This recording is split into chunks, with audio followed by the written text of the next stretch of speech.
A person looks at their phone at midday. A read message with no reply, a plan pushed to later, and a knot in the stomach. They wonder whether this is a normal dip or carefully tuned manipulation. As hours pass, their mind replays the same scenes, last night's words, a bright promise, a sudden change in tone. The real question becomes, is memory failing, or is someone quietly pulling strings? This video is for that moment, when influence tips into control, how to spot the shift in daily life, and how to protect oneself with calm, clear, respectful moves.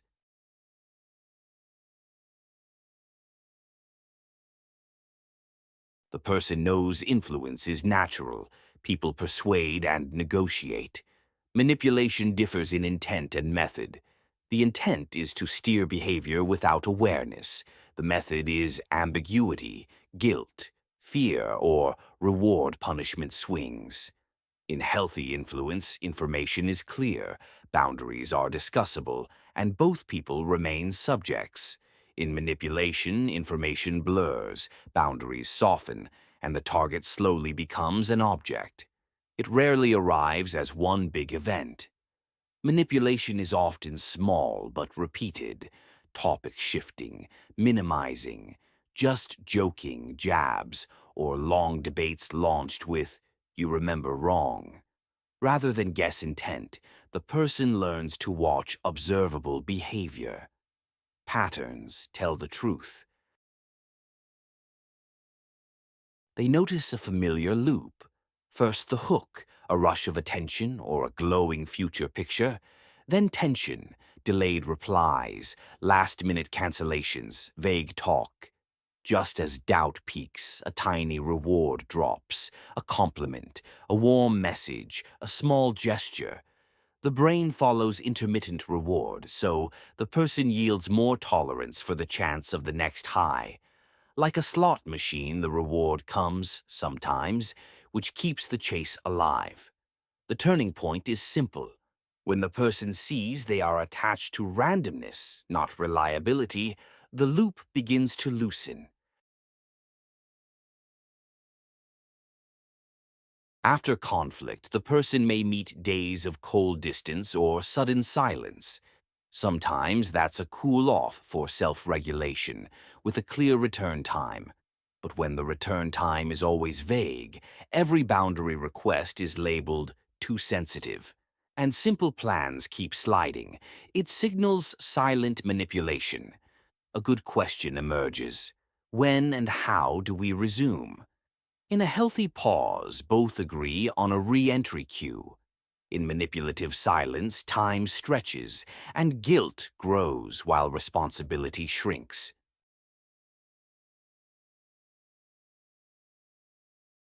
The person hears big promises, moving in, meeting family, launching a project, but dates, owners, and interim steps stay blurry. As deadlines near, external excuses appear: money, timing, family. The topic closes, the waiting resumes, the bond deepens. Because emotion is fueled by words, not movement, a tiny test helps. What single concrete step can we write today? Healthy intent tolerates pilot steps, a 15-minute call, a small task, a calendar hold. When even the smallest step never appears and new excuses replace action, the bright speech has no ground. The person stops weighing the future fantasy and starts measuring today's behavior. When they present calm evidence, a pattern can emerge. First deny, then attack, then reverse victim and offender, DARVO. The message is, the problem is you. As the person defends, the debate shifts from event to identity. Too sensitive. Always like this. No one can handle you. They reclaim the frame by returning to behavior and the current case. Short, quiet reality anchors. On this date, we said X and wrote Y. Cut through guilt fog. The goal isn't to corner the other person. It's to keep the topic in place. At work, a manager says, Promotion is yours this quarter. Without written goals, KP is, and dates, it becomes meeting wallpaper. Review day arrives, the topic shifts. Feedback is vague. With written targets and checkpoints, the conversation exits personality and returns to measurables. In families, this is how it's done here can normalize one-way rules. Pushback may be labeled ungrateful. The person keeps their subjecthood with short need statements. What I need is, and visible boundaries. Even if conditions don't change, self-respect does. Rather than big arguments, the person chooses quiet logging. Tiny notes, date, topic, agreed step, sit in a calendar. When confusion arises, the note appears. This is what we wrote. If it's misremembering, the other updates. If it's manipulation, the topic slides again. The person stops reading minds and starts tracking reality. Notes aren't courtroom transcripts, they're memory supports. No grand speeches, only here and now reminders. Over time, reality checking becomes habit, not defense. Long speeches lose power. The person uses short, neutral, behavioral lines. Openness. I'm open to the future. To move forward, let's write one step today. Follow through. I track steps, not speeches. If there's no progress, I'll close this topic. Respect. I'm fine to continue when we keep it respectful. If there's name-calling, I'll pause. These lines shift from who's right to what happens next. Tone stays calm. Sentences stay short. No repeats. The boundary's strength comes from consistency. On triggering messages, the person runs a 60-second reset. 4 in 6, out-breathing. Label, this is a prediction. Pick one step. A quick bridge from high arousal to workable clarity. Then the 2-column page, left, the worry in plain words, right. A observable single step. What if they get mad becomes send a calm boundary line with one request. Within days, the left column shrinks and the right column grows, a concrete proof of self-efficacy. Every promise becomes an invitation. Who does what and when? If the answer is clear and a small pilot hits the calendar, intent looks healthy. If the answer stays foggy, the person requests a micro-step. If even the micro-step keeps slipping, contact is simplified. Slower replies, fewer topics, lower expectation.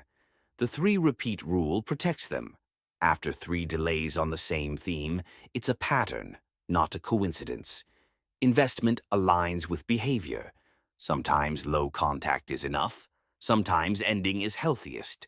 Protection isn't punishment, it's self-care. Body signals act like a barometer. Tight shoulders, chest pressure, a stomach knot. The person uses a body, behavior path, short walk, screen break, breathing rhythm. Sentences stay short, timelines stay modest. They don't solve everything today. They pick the now step. This isn't suppressing truth, it's lowering noise so truth can be heard. Calm doesn't mean passive, it means directed. Over time, self-trust grows not from grand speeches, but from small, timely steps. A 15-minute weekly review checks the word-step ratio. If the gap widens, investment shifts. I'm the problem turns into I'm following data. Boundaries become a quiet form of self-respect. As the loop dissolves, contact quality changes. Emotional closeness feeds on alignment between words and steps. Trust grows not by feeling alone, but by consistency. Now the person sees the line between influence and control. Bright speech gives way to written plans. Cold silence gives way to clear return times. Identity fights give way to specific behaviors. Pick one tool today: the 3-line boundary, the 2-column page, or the 60-second reset, and try it. Small, repeated moves break large, old loops.